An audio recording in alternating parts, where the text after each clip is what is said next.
Gobierno Regional del Callao, trabajando con honestidad y transparencia.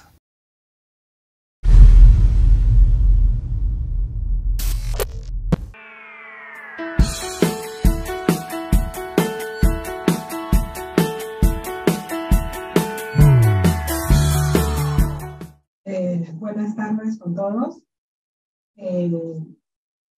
Ante todo agradezco la invitación a este tercer curso de pediatría ambulatoria. Soy psiquiatra especialista en niños y adolescentes y hoy día trataremos acerca de la detección temprana del trastorno del espectro autista y su importancia.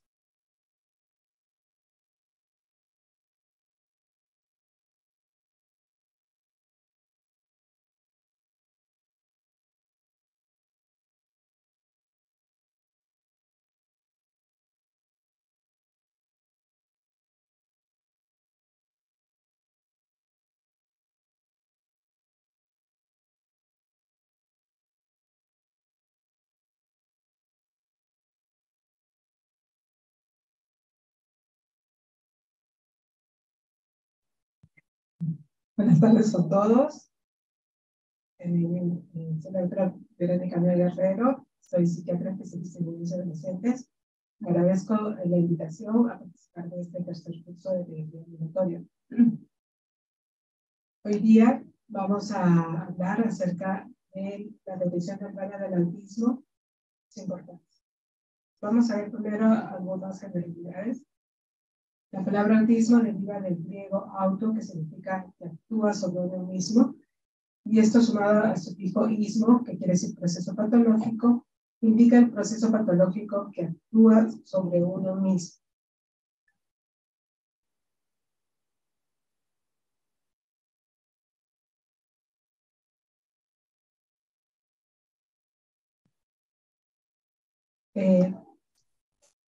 El trastorno del espectro autista, como estamos ahora, yo creo vamos a ver cómo ha ido cambiando esto.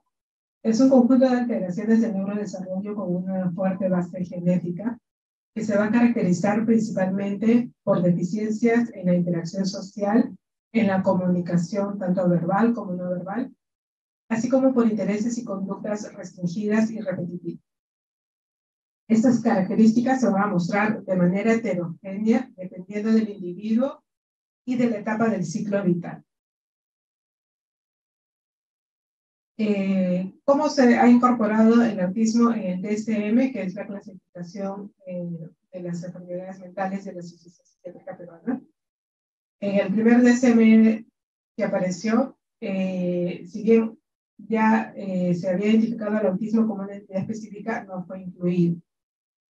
Eso fue en 1952. En el segundo DSM tampoco apareció como una entidad, sino más bien como dependiente del espectro de la esquizofrenia afectiva.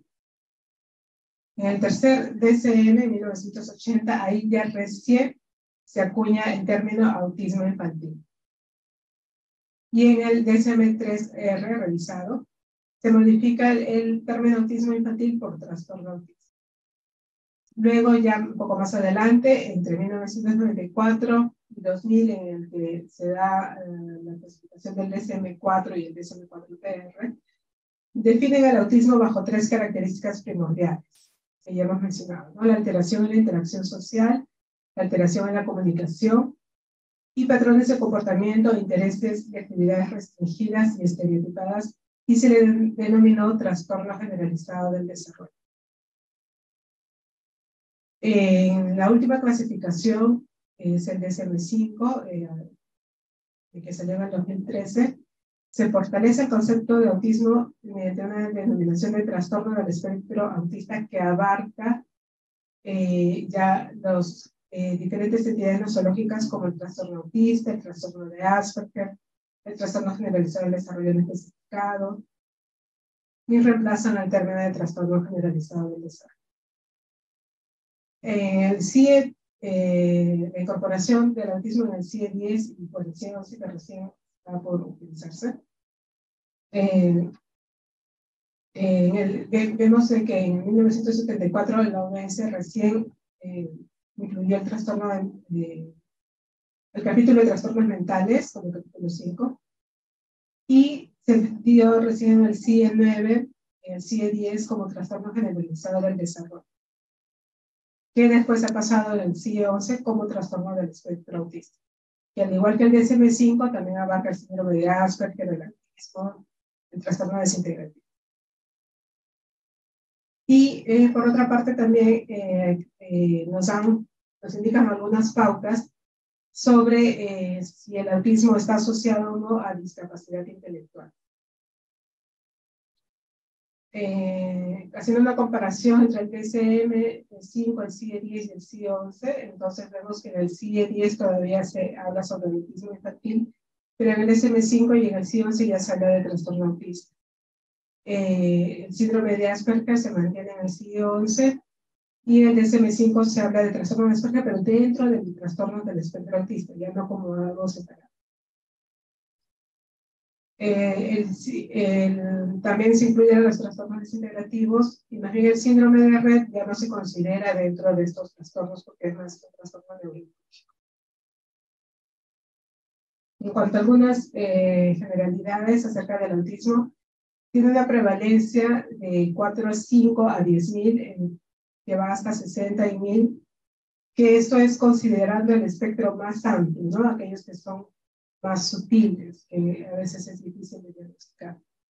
Se sabe que 75-80% de los trastornos del espectro autista presentan alguna discapacidad intelectual. El diagnóstico generalmente suele hacerse en el segundo año de vida, aunque a veces también se puede hacer en los primeros meses o después de varios meses de aparente desarrollo. El autismo fue descrito por Leo Kanner y Hans Asperger. Primero, Bloiler habló sobre el autismo como cuando la persona se alejaba de la realidad para describir ese síntoma en personas con esquizofrenia. Pero después, eso fue en 1908, en 1943, Leo Kanner describe recién aquellos niños que tenían alteraciones en la comunicación, en la interacción social, que tenían conductas estereotipadas. Y luego Hans Asperger en 1944 describe a niños similares, pero que no tenían estas alteraciones de la comunicación. En cuanto a neurobiología, no existe una teoría única, se sabe que son multifactoriales, es altamente genético y multifactorial. Muchos factores de riesgo pueden producir diferentes fenotipos. Existen factores ambientales tóxicos o factores epigenéticos que pueden alterar la función de los genes y alteran alterando el tejido neuronal. No hay una causa genética conocida, no hay causa conocida, se sabe que el 85% es idiopático, pero en 10 a 15% sí se puede determinar alguna causa genética conocida como síndrome de X frágil. El autismo en general es un término de modelo de conducta que puede ser causado por varias anormalidades genéticas diferentes. Esto significa que genes diferentes o las combinaciones de diferentes genes defectuosos pueden causar la misma presentación.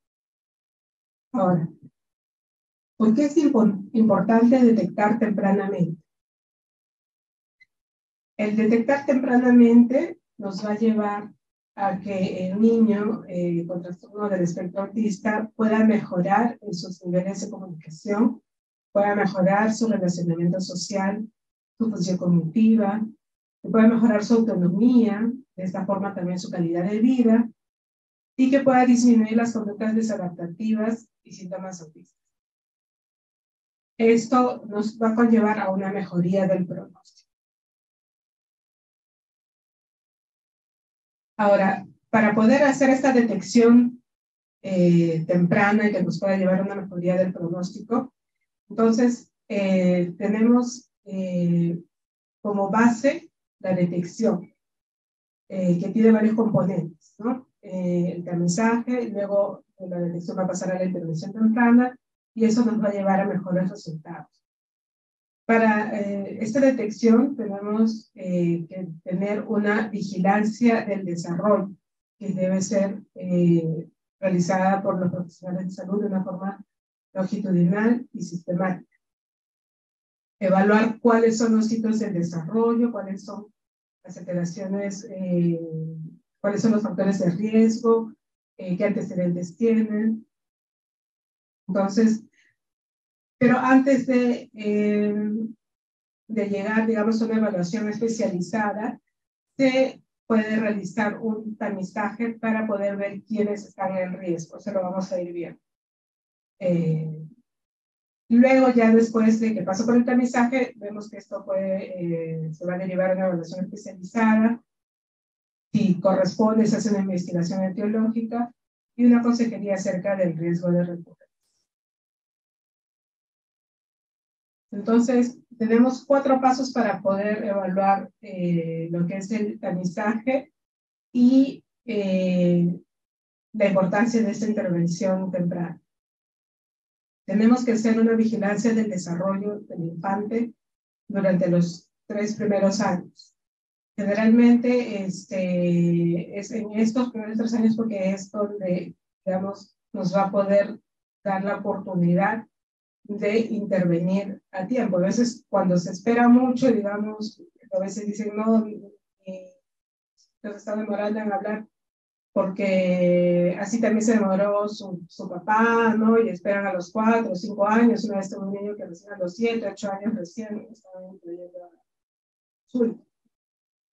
Entonces, tenemos que tener en cuenta eso, vigilar el desarrollo durante los 3 primeros años. Luego, conocer las señales de alerta del trastorno del espectro autista, que vamos a ir viendo. Realizar un tamizaje específico, vamos a ver cómo se realiza, y luego iniciar la intervención temprana. Entonces, en esta vigilancia del desarrollo que estábamos señalando en los primeros 3 años, no tenemos que tener en cuenta qué antecedentes familiares tiene, si hay inquietudes de los padres o de los cuidadores que observan que hay algo en su hijo que no está yendo bien, ¿no? Generalmente eso ocurre cuando ya tienen otros hijos o cuando ven sus sobrinos, quizás, ¿no? Que tienen un desarrollo diferente, ¿no? Pero hay algunos padres que no tienen con quién comparar y a veces no llegan a darse cuenta. Hay que observar, como hemos dicho en esta vigilancia del desarrollo, si van logrando los hitos del desarrollo que se espera según las edades específicas. Hay que indagar por el desarrollo en cuanto a la comunicación verbal, la comunicación no verbal, la interacción social recíproca, por ejemplo, el contacto visual, la atención conjunta, y también evaluar acerca del juego representacional o simbólico. Hay que interactuar con el niño, ver primero cómo interactúa con el padre, con la madre, con el cuidador, y también el evaluador interactuar con el niño a través de estrategias simples como mostrarle un juguete o mostrarle algo que está afuera del consultorio, como algo fuera de la ventana o del espacio en donde está, y ver cuál es su reacción, ¿no? Cómo interactúa. Hay que tener en cuenta los factores de riesgo y de protección. ¿Cuáles son los factores de riesgo incrementados del trastorno de espectro autista? Tener un hermano con autismo. Si es un hermano, digamos, que no es hermano gemelo, ¿no? El riesgo es de 3 a 7 a 8%. Si es un hermano gemelo, sí aumenta el riesgo a 30 a 80%. Tener en cuenta también si hay malformaciones del sistema nervioso, si hay prematuridad en el parto, menor de 35 semanas o incluso 33. Si hay antecedentes de trastornos psicóticos en los padres o trastornos afectivos, si hay la edad de los padres también, cuanto más añosos tengan mayor riesgo. Uso de valproato de sodio durante el embarazo, también es un factor de riesgo incrementado de espectro autista. Discapacidad intelectual, encefalopatía neonatal o encefalopatía epiléptica, trastornos cromosómicos como el síndrome de Down o trastornos genéticos como el síndrome de X-Frágil, entre otros. Entonces vamos a ver algunos cuadros sobre cuáles son las señales de alerta de TEA para poder estar más atentos, digamos, a qué es lo que debemos detectar.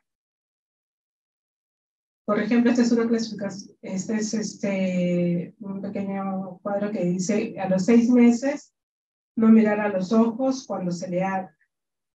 Si no mira a los ojos consistentemente, o no sonríe, o no se ríe con las personas, debe de llamar más la atención. A los 12 meses, no mirar a los ojos de forma consistente cuando se le habla, aparte de no sonreír y reírse con las personas. Ya a esta edad también se puede ver que no imita o realiza gestos sociales como hacer palmas, ¿no? Hacer ojitos, ¿no? O decir adiós, ¿no? Toma y dame, jugar a las escondidas, ¿no? Por ejemplo, uno se esconde y, ¿no? Se tapa con, dice, ¿dónde está? Y dice, aquí estoy, ¿no?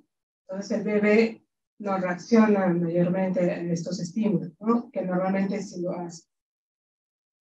No señalar lo que quiere, o sea, señalar con la mano, señalando con el dedo índice, sino que solamente como que jalar, ¿no? Jalar nada más. No voltear cuando le llaman por su nombre, o no mostrar objetos, ¿no? O no compartir el interés en los objetos, ¿no? Entonces, ahí vemos, ¿no? El niño, digamos que a veces no mantiene ese contacto visual con la madre o el cuidador. Acá tenemos un cuadro en donde nos habla que incluso desde los 3, 6, 9 meses se pueden detectar algunas señales. Y de acuerdo, digamos, a cómo va avanzando en la edad, se puede detectar, digamos, como más características, ¿no? En los 3 meses todavía va a ser algo quizás más difícil, ¿no? Pero puede ser, por ejemplo, cuál es su procesamiento sensorial. A veces son muy irritables, ¿no? O hacen como que lloran mucho, o muy hipo o hiper estimulan, que se estimulan entre diferentes sonidos, otros cosas. La mirada también desde los, si bien mayormente uno habla de los 6 meses, a los 3 meses ya podemos ir viendo si presenta, digamos, algún rasgo de que no está mirando consistentemente. ¿Cuál es su reacción al entorno? Si está conectado, no está conectado. Una sonrisa social correspondida. Generalmente los bebés a los 3 meses ya comienzan con algunas sonrisas espontáneas sociales, ¿no? Todavía no tanto como con el cuidador, pero sí ya comienzan a sonreír y a veces un poco con el cuidador. A los 6 meses ya comienzan a aparecer otras dificultades, ¿no? Por ejemplo, que comienzan a tener más interés por objetos que por las personas. El balbuceo, digamos, como que ya deben de comenzar a presentar algo de balbuceo, pero todavía no lo presentan. Algunas dificultades motoras. Expresiones faciales, ¿no? Generalmente los niños ya comienzan a expresar algunas cosas con su rostro, con su mirada, pero si no presentan eso ya no se debe de ir llamando la atención. A los 9 meses ya comienza, por ejemplo, nos puede llamar la atención si no tienen esta reacción a los extraños, ¿no? Generalmente los niños hasta los 9 meses como que no pueden diferenciar quién es un extraño de quién es la mamá, ¿no? Generalmente no les cuesta todavía un poco. Pero a partir de los 9 meses ya saben ya quién es la mamá, quiénes son los cuidadores secundarios, ¿no? Que están más cercanos a él, y reaccionan ante los extraños, ¿no? Con una ansiedad. En cambio, en esos niños con probable riesgo se les hace más difícil o sea, como que no reaccionan. y tampoco tiene permanencia del objeto, que es, por ejemplo, saben que la mamá no la ve, pero saben que está, o sea, ya tienen el objeto como con su mente. Pero en estos niños como que les cuesta mucho. Y la otra es la atención conjunta, que también vamos a repetir un poco en las siguientes explicaciones, que se refiere a mirar juntos tanto el niño con tanto el adulto con el niño, como el niño con el adulto, hacia un mismo punto, hacia un mismo interés, ¿no? De mirar conjuntamente. Entonces eso debe presentarlo ya desde los 9 meses, pero los niños con riesgo no lo presentan. A partir de los 12 meses ya deben de responder al nombre, hacer gestos comunicativos, señalar, imitar, pero en ellos no lo presentan, ¿no? Ahora, más hacia adelante, por ejemplo, ya hemos visto algunas cosas a los 12 meses, ¿no? No sigue, no intenta obtener un objeto fuera del alcance, llamando la atención del cuidador, ¿no? Señalando, verbalizando, estableciendo un contacto visual, ¿no? Como, dame esto, ¿no? Hay una ausencia del balbuceo, aunque a los 12 meses ya debería de tener incluso algunas palabras. A los 15 meses sigue con esto de no establecer el contacto visual cuando alguien habla. Ya debería de extender los brazos, por ejemplo, anticipadamente cuando alguien lo va a tomar en brazos y no lo presenta. No muestra este interés por compartir un objeto o una actividad. No responde de manera consistente a su nombre. No responde tampoco a órdenes simples como tráeme esto, ¿no? Levántate, recoge. No dice palabras simples como mamá, mamá, papá, mamá, consentido, ¿no? A veces lo dice, pero no, como dicen a veces los padres, no es que me llame así, no llamar a la mamá, solamente lo dice por decir. A los 18 meses no señala partes de su cuerpo, ¿no? Que ya debería hacerlo. No hace juego simbólico con los, o sea, por ejemplo, no utiliza, ¿no? Por ejemplo, un objeto y lo hace como si fuera un teléfono, ¿no? O el perrito como la función del carro, de que va con la carretera, o el avión que lo hace volar, ¿no? Entonces, no presenta ese juego.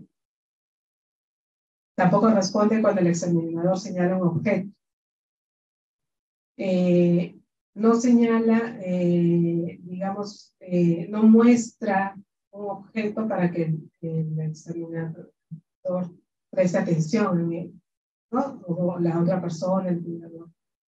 No trae objetos a los adultos simplemente para mostrar. A los 24 meses o 2 años, en general a los 2 años, si bien dice no utiliza frases de 2 palabras, lo, digamos, más esperado es que ya diga más frases de 2 palabras, ¿no? De 3 palabras, que ya vaya formando algunas oraciones, que ya vaya conversando. Es lo que se espera un poco más a los 2 años. Pero mínimamente, por lo menos debe de tener frases de 2 palabras. Entonces, si no las utiliza o no imita tareas domésticas como limpiar, ¿no? Traer el plato, ¿no? O sea, va imitando algunas cosas que va viendo que hacen los padres. Entonces también hay que tener en cuenta que algo está ya. Y tampoco, ya a los 2 años ya debe mostrar interés por otros niños, tampoco lo muestra. Entonces, generalmente los niños se fijan, ¿no? En una parte del objeto y no llegan a tener este juego simbólico o representacional o significante. Entonces, ¿cuáles son las señales de alerta del TEA, no? Resumiendo un poco lo que hemos dicho, cualquier pérdida o retroceso en las habilidades del lenguaje o sociales a cualquier edad. No decir frases espontáneas de 2 palabras a los 24 meses. No decir palabras a los 18 meses. No balbucear, señalar o hacer otros gestos a los 12 meses de edad. Entonces, cualquiera de estos nos debe de llevar a tomar una acción inmediata y hacer una evaluación y una intervención. Entonces, ¿cuándo vamos a realizar un tamizaje específico de trastorno del espectro autista? En cualquier momento, si es que hay inquietudes sobre el desarrollo. Y en 2 puntos principales, que es a los 18 y a los 24 meses. Se debe de repetir a los 24 meses porque a veces a los 18 meses, no que es el año y medio, a veces todavía puede ser que tengan un desarrollo aparentemente normal, pero a los 2 años hay pérdida de estas características que sí presentaban. A veces uno le pregunta a la mamá y le respondía su nombre, sí, sí, pero después dejó de hacer, ¿no? Entonces hay que tener en cuenta estos puntos. Cuando hay inquietudes reportadas por los padres o cuidadores, como mencioné hace un rato, a veces se fijan en el desarrollo de su hermano mayor o de algún primo o sobrino. Y si no tienen, digamos, esto cómo comparar, a veces es un poquito más difícil, ¿no? Entonces también en los centros de salud o en las consultas pediátricas, ¿no? Cuando vean su control de un niño sano, hay que estar atentos a eso, si está cumpliendo los hitos del desarrollo. Si tiene factor de riesgo incrementado de TEA, que ya hemos mencionado los factores de riesgo, uno de ellos, el principal, era tener un hermano con trastorno del espectro autista. Si el profesional de salud tiene una inquietud acerca de que no está cumpliendo estos hitos del desarrollo, o en cualquier momento si ocurre una regresión del desarrollo. ¿Cuál es la importancia del tamizaje en trastornos del espectro autista? Va a apoyar la identificación de niños que están en riesgo a edades más tempranas, ¿no? No esperar los 4 o 5 años, ¿no? Sino dentro de estos. Incluso como estamos viendo, se puede hacer a los 2 años, a los 24 meses. Nos puede ayudar a hacer un recojo sistematizado de la información. Se puede usar en el primer y segundo nivel de atención. Puede sugerir otros trastornos del desarrollo, aunque no sea un trastorno del espectro autista. Y también puede mejorar los procesos de detección temprana en el contexto del CREP, ¿no? Niños y niñas mejores de 3 años. Las ventajas de estos instrumentos de tamizaje es que son breves, son poco costosos, requieren de poca o mínima capacitación, puede ser utilizada por los padres o los cuidadores, se puede usar en el contexto de la consulta o de una visita domiciliaria, es un complemento de la impresión clínica, está basado en la información de los padres y nos ayuda a uniformizar el criterio de evaluación. ¿Qué no es un tamizaje? Un tamizaje no es una prueba confirmativa ni diagnóstica de trastorno autista. No es quiere decir de que si tenemos alguna sospecha tiene que pasar a la evaluación. Después vamos a ver, de acuerdo al puntaje que sale, cuándo debe pasar a la evaluación o cuál es el paso a hacer. No es un descarte de autismo en el sentido de que si uno lo hace a los 18 meses y sale todo bien, como estábamos diciendo, hay que hacerlo también a los 24 meses porque podría en ese momento recién tener la regresión del desarrollo. Tampoco es un descarte de trastornos del desarrollo. No va a permitir diferenciar el tipo de trastorno del desarrollo. Y no es un criterio para la derivación por sí solo, sino que hay que considerar los antecedentes, ¿no? Los factores de riesgo. Entonces, ¿qué evalúan las pruebas de tamizaje? ¿No? Lo que ya hemos estado señalando en cuanto a los hitos de desarrollo, de qué es lo que altera en estos niños, ¿no? La atención conjunta, ¿no? Que es como estamos señalando, mirar hacia un mismo interés en común. El gesto protodeclarativo, ¿no? Que es señalar con el dedo, ¿no? Hacia algo que le llama la atención. La reciprocidad social, ¿no? Que es interacción de ida y vuelta, ¿no? Con otra persona. El gesto protoimperativo, que es eso de, ¿no? Dame, ¿no? Imitar, ¿no? Hacer los gestos. La respuesta al llamado de su nombre. Compartir el interés, mostrar cosas solamente por mostrarlas. El juego es simbólico, ¿no? De representar, significar, como si estuviera haciendo algo, ¿no? El contacto visual que sea consistente, y la comunicación social, tanto verbal como no verbal. ¿Qué instrumento de tamizaje entonces nos puede ayudar en la detección primaria, en la detección temprana? El Modified Checklist for Autism y Toddlers revisado, que es el MCHAT-R y el MCHAT de seguimiento, que viene a ser un instrumento. Es un instrumento autoadministrado de 20 preguntas que se puede realizar en un promedio de 15 a 20 minutos, según como lo puedan leer. Se realizan en niños y niñas de 16 a 30 meses. El instrumento, digamos, sí no ayuda en niños menores, ¿no? Y en niños mayores tampoco ya es como que tampoco ya no ayuda mucho porque ya se van a mostrar otras características, a veces ya más evidentes. Este instrumento tuvo su validación en 16.071 infantes entre 18 y 24 meses en controles de niños sanos. Tiene una sensibilidad del 91%, ¿no? Que detecta los casos positivos, y especificidad del 95%, ¿no? O sea, descarta los negativos, pero ya hemos explicado que no es descarte de TEA, ¿no? Depende del momento. El 94.6% de los niños evaluados en el seguimiento que tienen riesgo de trastorno autista muestran algún retraso en el desarrollo o manifestaciones que requieren una intervención temprana. Este instrumento puede administrarse en persona o por teléfono, solo considera los ítems de riesgo y provee una mayor explicación y ejemplos. Vamos a ver ¿no? Requiere cierto entrenamiento y juicio clínico en el sentido de conocer un poco cómo son estos hitos del desarrollo, ¿no?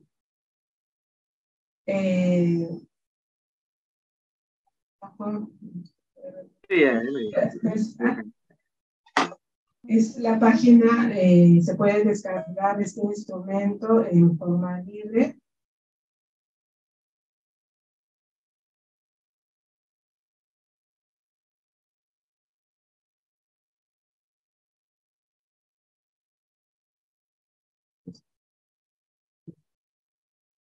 Pero sí se puede descargar el instrumento, uno lo busca como en chat en el internet, y sí se puede descargar de forma libre, y hay una versión en español.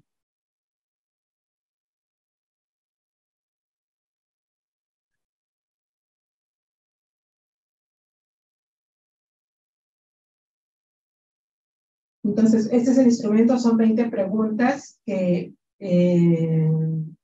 tienen que responder sí o no, si es que es lo que mayormente presenta.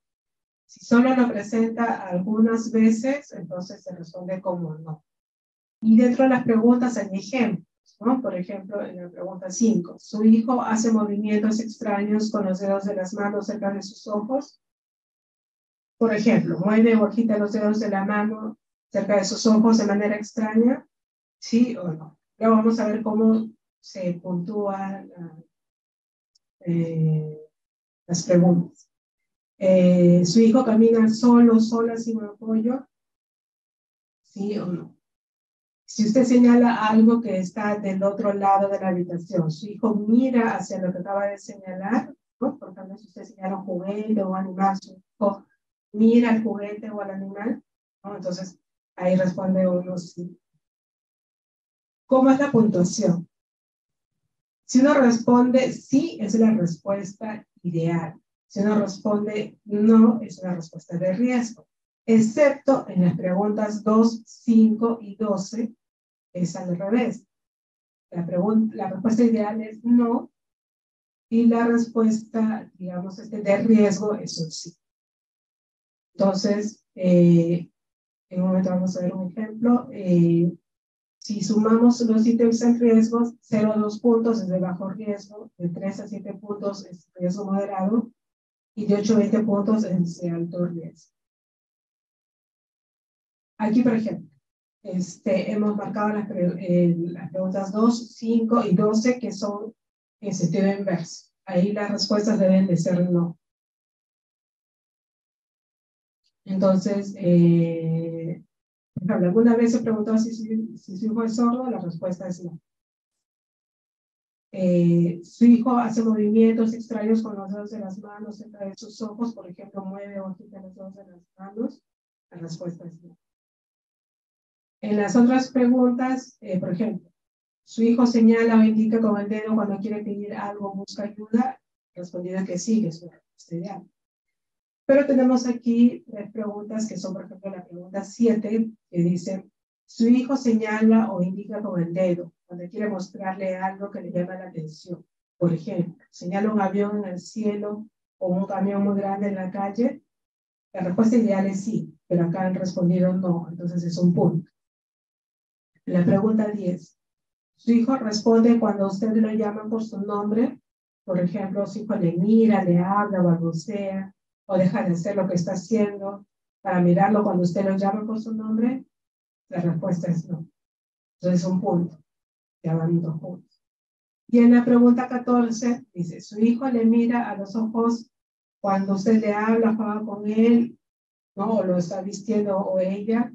Y la respuesta es no. Entonces, es un punto más. Son 3 preguntas en las que he respondido que no, cuando la respuesta es ideal. Eso sí, son 3 puntos.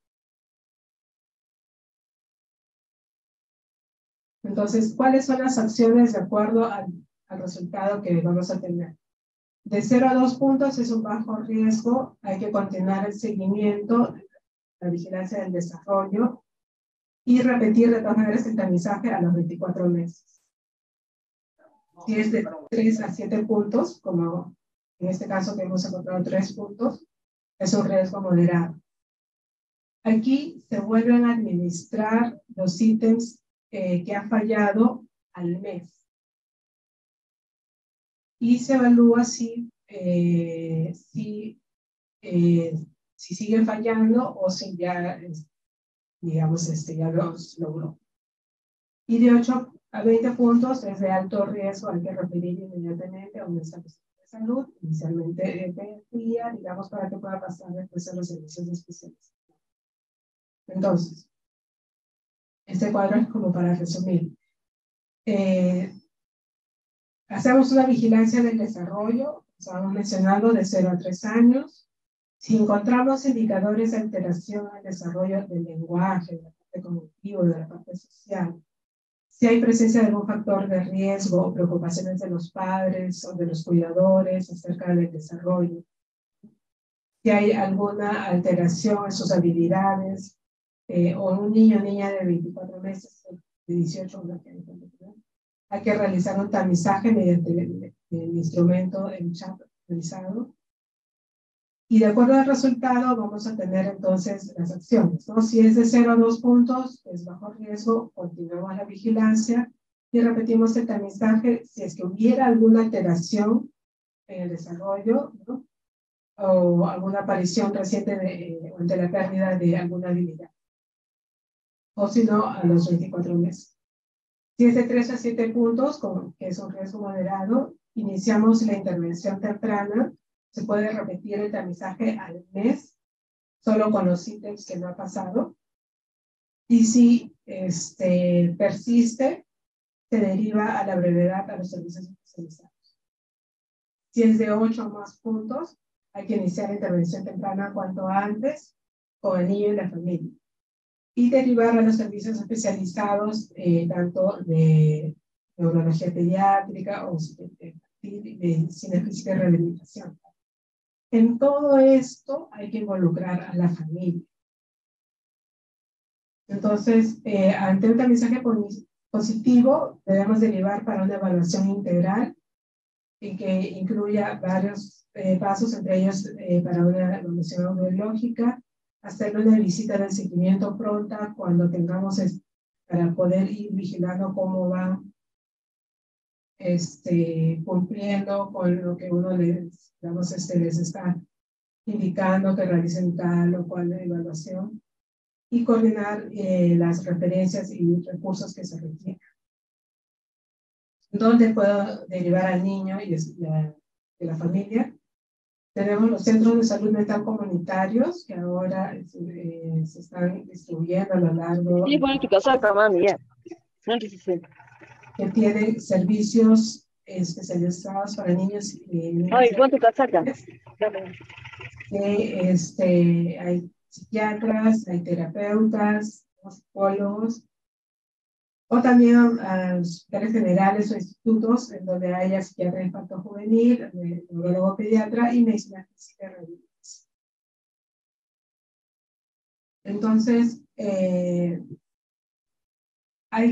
para iniciar la intervención temprana, vamos a hablar brevemente de la intervención temprana, debemos de brindar una información de calidad y basada en la evidencia a los padres o cuidadores, ¿no? Sabemos que ellos generalmente buscan mucha información en internet que a veces puede ser que los acuse más, entonces hay que darles información basada en evidencia. Derivar a los servicios de intervención temprana según cómo correspondan, de acuerdo a las alteraciones que presentan. A veces no necesitan un diagnóstico definitivo, o sea, no esperar necesariamente que tengan un diagnóstico, sino ya ir interviniendo con las terapias de lenguaje, ¿no? Con las terapias virtuales. Dar pautas a los padres para estimular el desarrollo de la comunicación social en las interacciones cotidianas. Existe una guía para la detección temprana del trastorno del espectro autista del Ministerio de Salud, que también se puede descargar, en donde señalan algunas, se muestran algunas pautas para poder indicar a los padres, ¿no? De cómo estimular el desarrollo de los niños, ¿no? ¿Qué es la intervención temprana, entonces? Es un conjunto de intervenciones dirigidas a la población infantil de 0 a 6 años, a la familia y al entorno. Su objetivo es dar una pronta respuesta a las necesidades, ya sean transitorias o permanentes, que tienen los niños que tienen trastornos en su desarrollo o que tienen riesgo de padecer. La intervención temprana intensiva puede modificar el mal pronóstico generalmente asociado a estos niños con trastornos del espectro autista o trastornos del desarrollo. Los programas de intervención están dirigidos a potenciar las diferentes áreas del desarrollo del niño para que ellos tengan una mayor independencia en sus actividades de vida diaria. ¿No? Hay que promover la inclusión. Es necesaria la intervención temprana en trastornos del espectro autista. Todos van a requerir de un apoyo profesional, dependientemente de su nivel de funcionamiento. Hay unos que tienen más dificultades en su funcionamiento, otros, digamos, más leves en sus dificultades, pero todos requieren ese apoyo profesional. El pronóstico va a ser tan variable como las manifestaciones clínicas. La evolución se correlaciona con la edad de diagnóstico, con la intervención temprana y con la participación en entornos de inclusión.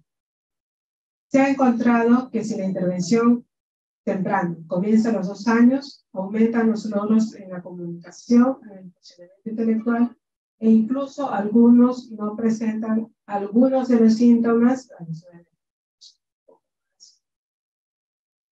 Los elementos comunes que debe tener un buen programa de intervención: entrada precoz en el programa, intervención intensiva, mayor número de horas que el niño pueda recibir por sus características, baja tasa de niño-profesor, o sea, objetivos individualizados, incluir a la familia en el tratamiento para que todo lo que se le va enseñando lo repitan ellos en casa, oportunidades de interacción con niños que no tengan, de la misma edad, que no tengan los problemas, digamos, ¿no? Para que es decir, la inclusión, e ir midiendo frecuentemente los progresos.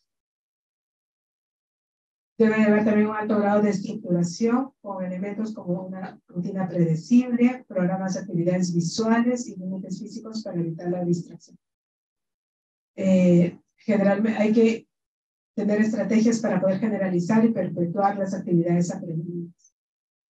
Además, este programa debe de promover una comunicación funcional, espontánea, habilidades sociales, debe promover habilidades funcionales adaptativas, reducción de las conductas maladaptativas, habilidades cognitivas, habilidades de destreza y académicas, y desarrollo de funciones.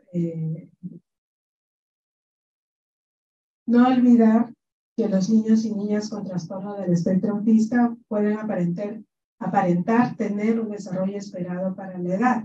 Generalmente ellos no tienen distintivos físicos, ¿no? Entonces a veces uno, no como otros problemas genéticos, digamos, ¿no? Que sí hay algunas alteraciones físicas que rápido nos pueden hacer notar, pero en ellos no hay. Incluso su desarrollo motor generalmente está bien.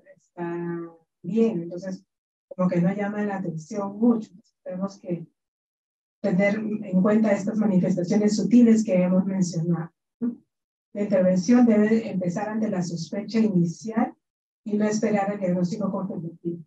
Mientras más temprano se inicie la intervención, mayores probabilidades de que el niño pueda desarrollar sus habilidades y mejorar su calidad de vida. Tener en cuenta que la familia es la base de la intervención. Hay que involucrarla en todos los pasos, hacer una retroalimentación para ver, ¿no?, si ellos nos han entendido las cosas que les estamos dirigiendo o aconsejando. Y bueno, para terminar, sabemos que las consecuencias más negativas del autismo pueden limitarse, y para eso contamos con procedimientos para hacer más significativo el mundo de las personas autistas, más amplias sus posibilidades de autonomía y realización personal, y más posible su comunicación con otras personas. La respuesta más rápida es la acción.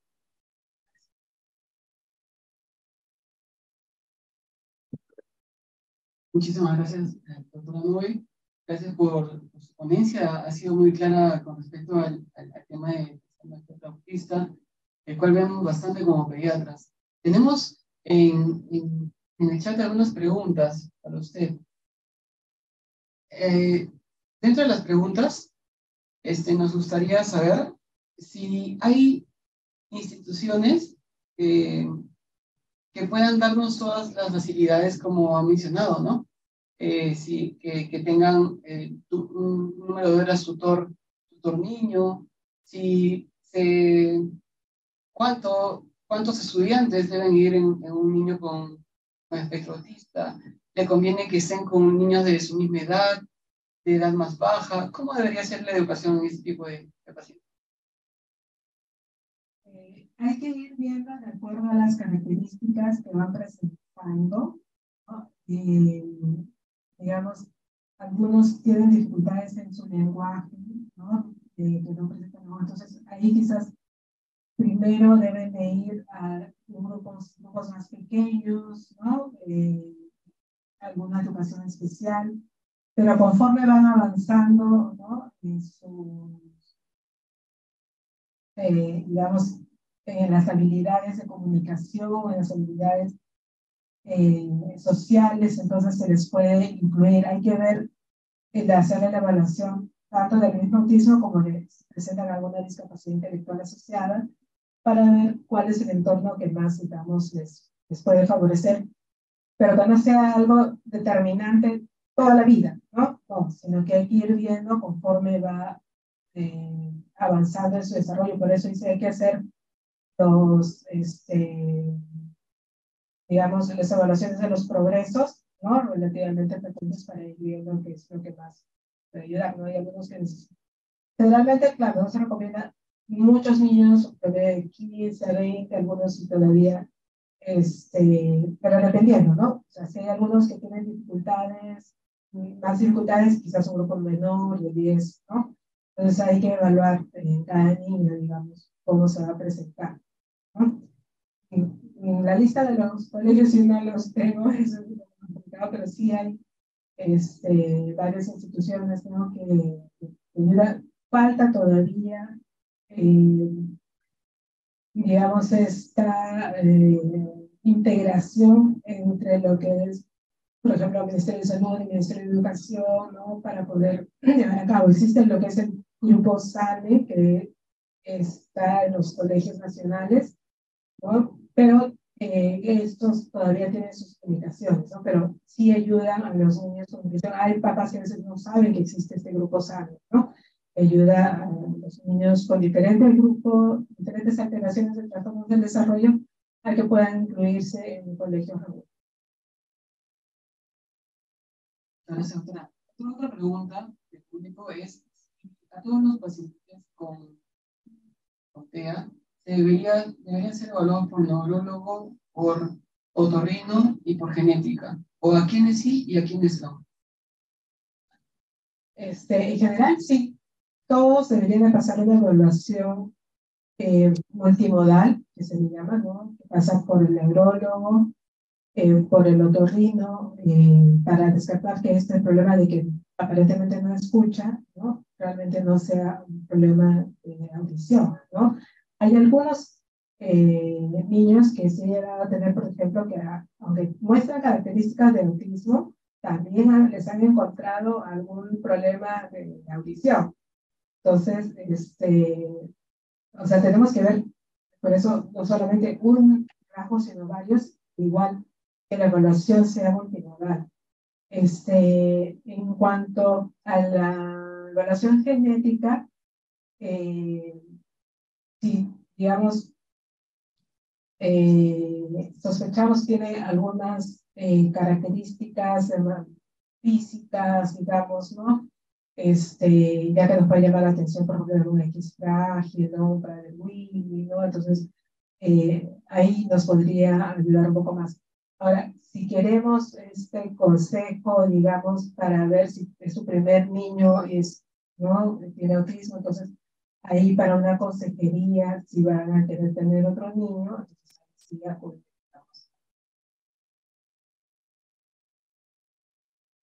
Doctora, la última pregunta, no sé si todavía tenemos tiempo.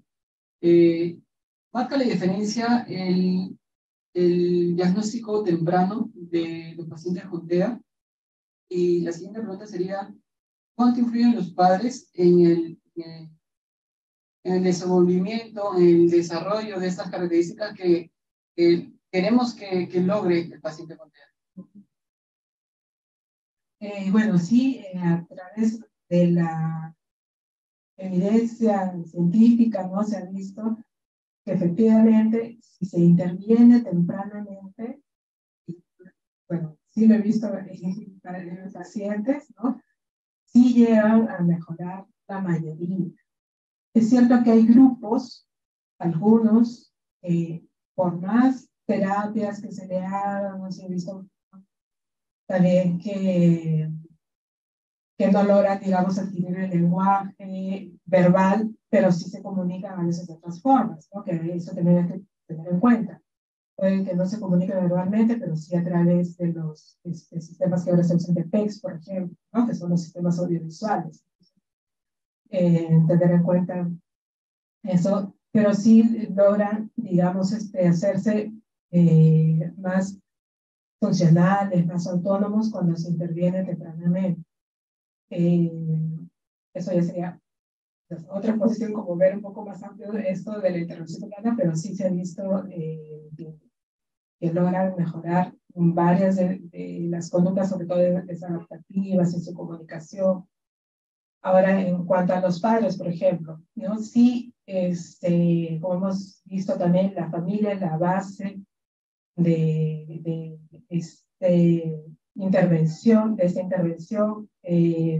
porque de qué vale que todo se le haga también en las terapias y en casa no le van a apoyar, no le van a tratar con este cariño, digamos, ¿no? No le van a estimular adecuadamente, ¿no? Y nos hemos tenido varios niños que las mamás, o sea, están ahí, pendientes, ¿no?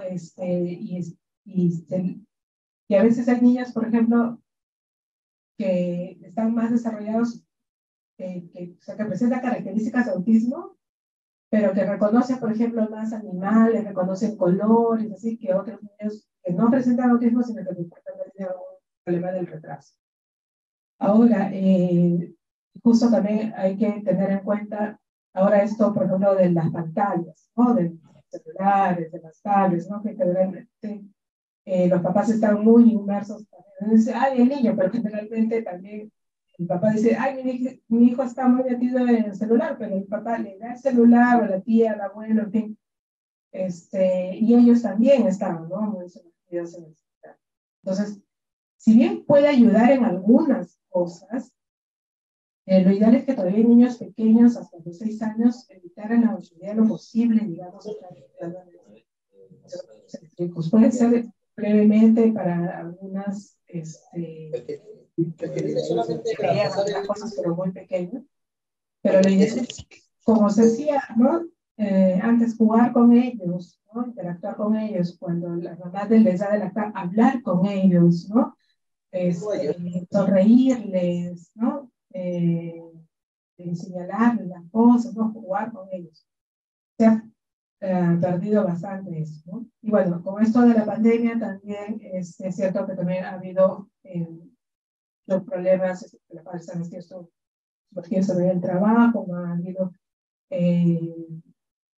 digamos, estas situaciones de poder estimular a los niños, y también se está viendo un poco de problemas en desarrollo, no autismo necesariamente, sino problemas de retraso del desarrollo.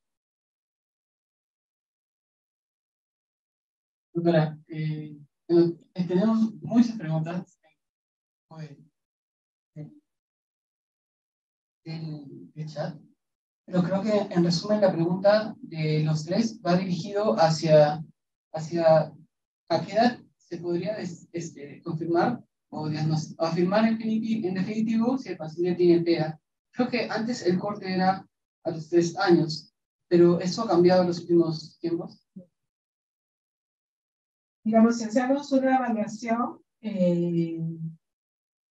digamos, con este instrumento, digamos, el aprendizaje que estamos viendo, se puede ver que a los 2 años, ¿no? Ya puede haber muchas características que nos digan que es un trastorno del espectro autista, pero siempre tenemos que hacer la historia completa, ¿no? No solamente ya porque lo vemos un ratito y presenta ciertas características, no, tenemos que hacer la historia de los antecedentes, ver desde cuándo presentó, ver cuál es la evolución también. Hay niños, por ejemplo, que parece y tienen las características a los 2 años, pero comienzan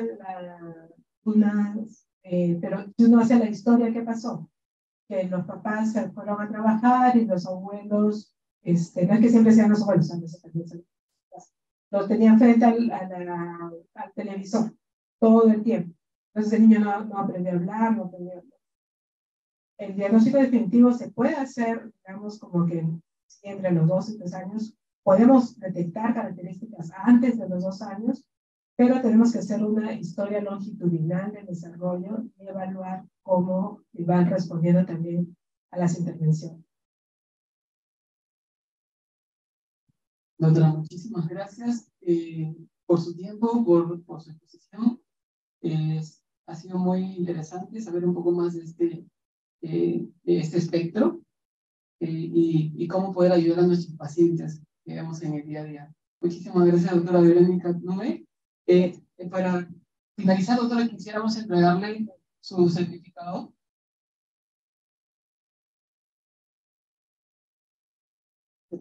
Este certificado va a ser entregado a todos los ponentes presencialmente y para agradecer su presencia en el.